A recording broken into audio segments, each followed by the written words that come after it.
Runeterra is probably the world with the most thematic variety in all of fiction. If you're into pirates, we've got Bilgewater. If you like samurais and ninjas, we've got Ionia. If you're into godlike pantheons straight out of Greek mythology, we've got Targon. Pretty much every trope you can imagine either exists or could eventually exist here. And honestly, no other fictional world does it quite like this. And there's a pretty logical reason behind that. After all, it's very difficult to make a world fully cohesive when in one region, you literally have a god walking among mortals, like Pantheon, who straight up became a god. And in another, the biggest problem people face is toxic gas leaking from the ground like in Zon, especially before Arcane. And more than just keeping things cohesive, it's insanely hard to logically explain why all these regions, literally right next to each other, are so wildly different. Why don't we ever see people in Noxus using hex tech? How are places that close so fundamentally different? Not just culturally, but even in terms of power levels. And why the hell has Riot never just come out and told us this? Or have they? To figure out why things are the way they are, we gotta look into the past. More specifically, the origin of everything. In the beginning was the word. Yeah, I know it's a biblical line, it means a bunch of stuff, but it actually applies pretty well to Runeterra. That whole "in the beginning was the word" thing probably comes from Heraclitus, a pre-Socratic philosopher who lived around 500 to 450 BC. And basically, in super simple terms, it means that for anything to begin, you need an act. Something to set things in motion. In the Bible, that's God. But in Runeterra, that act was made by...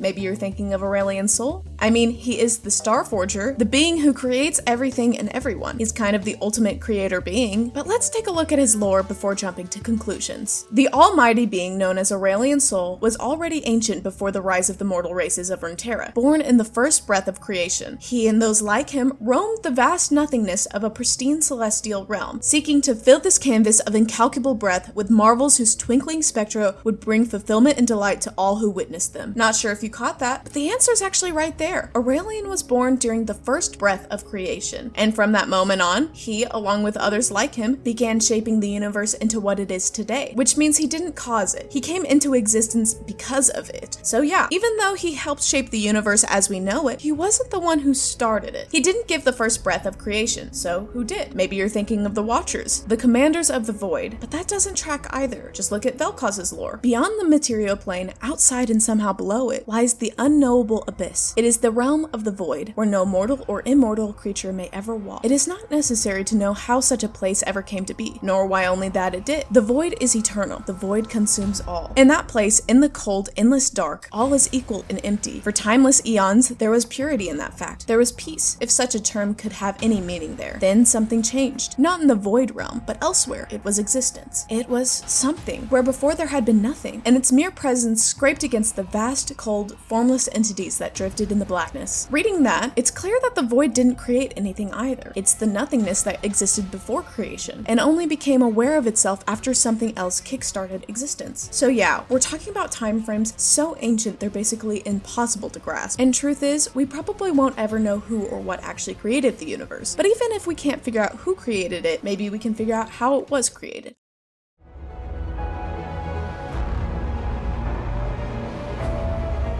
But then, batched in the light of a fairly unremarkable sun he had crafted eons earlier, he discovered something, a world, new realms. He did not know who had created this world, or why only that it had not been him. The aspects, who seemed unusually invested in it, implored him to come closer. That's straight from Aurelian Sol's biography, and it marks a major turning point in his story. This was the moment that changed everything. He found a planet inside a galaxy he had created, but this specific world wasn't his work, and weirdly, the aspects, celestial beings made from constellations, which in a way were created by Aurelian, were really obsessed with this planet that shouldn't have been there. Although Aurelian doesn't know, we do. Not only the reason for the aspect's interest, but also the reason for the existence of this world, which is so important it gives its name directly to it. In a 2019 Ask Riot, they confirmed that Runeterra is named that way because it houses the world runes. And in that same post, we learned something else. The world runes were used by some unknown group to shape a brand new plane of existence, but they never finished the job. So the runes were hidden on this planet. We could take a bunch of interpretations from that, but since this video is already complex enough, I will go straight to the one I use in this video. To me, and for the purposes of this theory, those so-called world runes are actually the tools of creation for the entire universe. We might not know who gave the first breath of creation, but it probably happened through the world runes. So whoever controls all the runes at once would basically have the power to shape reality however they want. And right now, that means Rise is the closest thing in the entire universe of Runeterra to being omnipotent. And in that case, yeah, he'd technically be stronger than Aurelian, because the power in his hands is the same force that created Aurelian. But okay, that still doesn't explain why Runeterra is so weirdly diverse.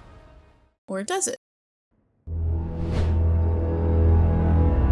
The relationship he formed with the early Ishtali was one of exchange. The Ishtali share their culture and history, and Skarna uses earthen prowess to help build the cardinal archaeology of Ishokan, where the planet's lines of power connected. And it mentions something interesting, lines of power running through Runeterra, all converging at Ishokan. And that leads us to something curious. Let's look at the map of Runeterra. If you really look, a ton of important lore locations line up. There's a horizontal line that cuts through Mount Targon, the Sun Disk in Shurima, and Ishokan in Ishtal. Another line runs through Demasia's capital, the Immortal Bastion in Nexus, and the Placidium of Nevori, which is basically Ionia's capital. There's also a vertical line that goes through the Frostguard Citadel in Freljord, which is where the Howling Abyss is located, and where the Watchers are frozen below. It cuts through the Immortal Bastion again, Piltover and Zon, and Ishaukan. Not perfectly, but close enough. There might even be a diagonal one going through Demacia, Piltover and Zon, and Bilgewater. And all of this is probably because of those lines of power. Natural pathways where magic flows stronger. Being in those spots would let you do magic you couldn't do anywhere else. Not only that, but if we look at the Yordles, especially in Yumi's lore, we get an interesting confirmation. Yumi's Yordle, Nora, possessed the powerful Book of Thresholds, which allowed her to instantly travel anywhere depicted in its pages. When Nora opened a portal, she and Yumi would gleefully dive into its glowing paper and arrive at their destination, joined a moment later by the book. As shown in this excerpt, the book could only travel to specific places, and if you watch Yumi's trailer, those portals follow predetermined paths, which, in my view, are most likely those same lines of power. That would also explain why Mount Targon is on one of those lines. It might be the same magic that lets people connect to the aspects. So, Runeterra is a planet mysteriously created to store insanely powerful artifacts. It's got invisible routes of magical flow, which can also serve as transportation paths, and are needed for crazy stuff like ascension through the Sun Disk. But dude, that doesn't explain why Runeterra is like this.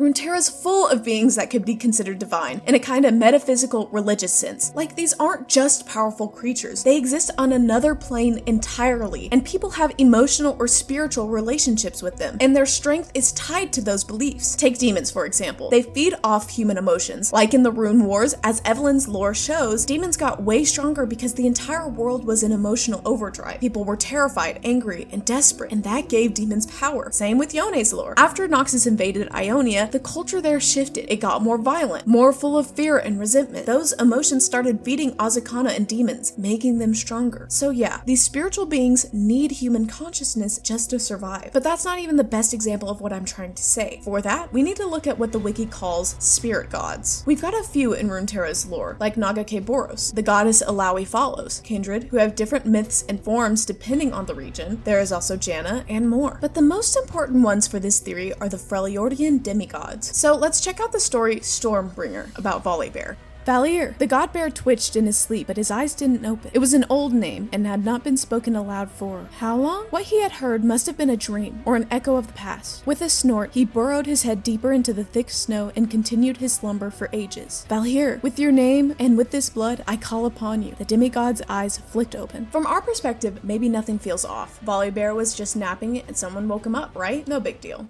If you're human. Volibear is literally a god, so why is he asleep for so long that he lost track of time? For that, we gotta check out Lyssandra's story, the Dream Thief. The gale roars, lightning flashes, even snowflakes can draw blood. Lysandra finds the Spirit Walker channeling this elemental fury. His trance is much like a dream, a bridge between worlds. The storm is a prayer, a direct line to the Ursine's demigod master. Lysandra would spit. That hateful creature is one of the few memories she could not purge from the Freljord, no matter how hard she tried. The confirmation from rioters and the wiki showed that the spirit gods need belief to survive. Lysandra's whole goal is to erase Volibear from memory to kill him by making people forget. That's probably why he slept for so long. Her efforts weakened him so much that he basically faded out of existence until someone called his name, believed in him, and brought him back. So the more people believe in a god, the stronger they get. But if no one remembers them at all, they just vanish. In other words, Lysandra seeks to kill the demigods through oblivion. But then that raises the question, if demigods and spirit gods need human consciousness to even exist, how did they show up in the first place?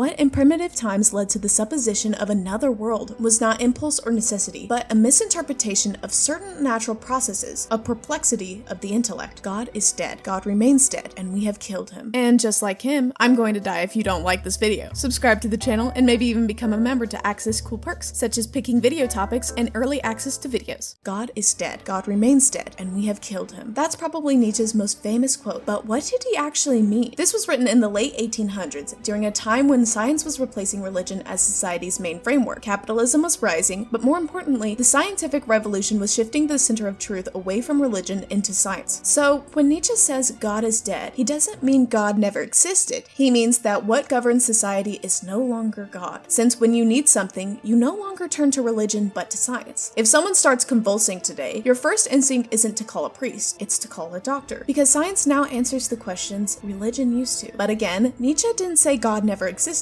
He said God died. So he did exist, but died. And that brings us to another quote, this time from a Brazilian thinker, Ferreira Goulart. In search of answers, man invented God, who is the response to those questions without answers. For this very reason, and not by chance, all civilizations created religions, different ways of inventing God and giving meaning to life. Basically, humans used to explain the world through myths because they didn't have tools to understand it scientifically. When Greeks saw lightning, they didn't think about water particles colliding, they invented Zeus. But okay, why the hell am I saying all of this? Let's recap. These theories are about the real world, but the focus here is Runeterra, a completely different world where literal magic flows through the air, like I explained with the lines of powers. It's also a world with artifacts, like the world runes that can reshape reality itself. And that leads to my theory. We don't know exactly how or by whom Runeterra was created. Like I said, we don't even really know how life started there, but it did start. The first known life form is Orn, who supposedly came into being and started fighting the world itself, since he was the only thing that existed. But here's the catch. As I already showed, Orn can't exist without belief. Someone had to believe in him first, so him being the first life form is literally impossible. So here's how I think it went down. Someone used the world runes to create the universe, then hid those runes on a specific planet. The runes started creating a magical ecosystem, filling the air with raw power and spreading magic everywhere. Maybe that same being created the first living things, or maybe they just popped into existence from the magic itself. But however they showed up, those first beings started imagining. They created stories about humans with animal features, astronaut gods made of stars, demons, gods of death, spirits, giant scorpions who can move mountains with their minds, sea monsters that eat warships like snacks. And since this world was magical, these things came to existence and became real. So, using Orn as an example again, he didn't really fight the earth at the start of time, but people imagined a god like that, told stories about him, and that gave him life. And that doesn't make him weaker or stronger, since his strength depends solely and exclusively on what his stories say. And that's why belief is everything. What I'm saying is, everything magical in Runeterra, except the world runes, came into existence this way. That's why the world is so ridiculously diverse. Every culture imagined its own version of reality, passed those stories down, and that shaped their world. That's why every region is so different. But you might be thinking, if belief makes things exist, couldn't people just stop believing and make them disappear? And yeah, kinda. But the thing is, it's not just one person believing, it's a whole population. So yeah, if everyone stops believing, that thing might vanish. But if someone spreads a story and people believe it enough, that thing could become real. You could have a champion that exists purely because someone spread a story about a monster, and that story passed through generations until it literally manifested. There's actually a champion who already does this, and you might be thinking of Rise, and that's not wrong, but I'm talking about Nunu. According to his bio, with a gesture, the magic passed from the gem into the boy, giving him the ability to make his imagination real, to repair his flute, freezing it in dreams that hardened into true ice. So maybe Lysandra didn't meet the Watchers in her dreams. Maybe her dreams created them, and in that case, every blessing, every curse, every demon, every god, every magical creature are, in a way, a product of the mind itself. But in a way, aren't we all? Or to quote Nietzsche again, since they believed in dreams, waking life had different lights.